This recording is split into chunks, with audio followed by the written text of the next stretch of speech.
এই মর্মে আমরা 9টি প্রস্তাবনা আপনাদের সামনে উপস্থাপন করছি।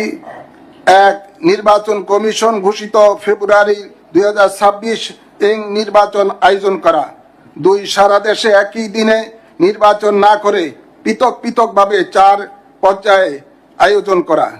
3. নির্বাচনের পূর্বে অবৈধ অস্ত্র উদ্ধারের কম্বিন অপারেশন পরিচালনা করা।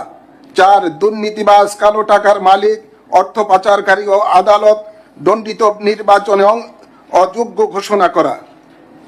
5. লেভেল প্লেইং ফিল্ড নিশ্চিত করা। 6. নির্বাচনকালীন প্রশাসনকে দল নিরপেক্ষভাবে পুনর্গঠন করা।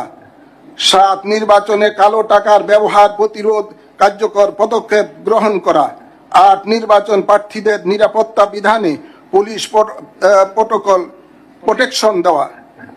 9. প্রতিটি ভোট কেন্দ্রে ম্যাজিস্ট্রেসি পাওয়ার নিয়ে সেনাবাহিনী নিয়োজিত রাখা।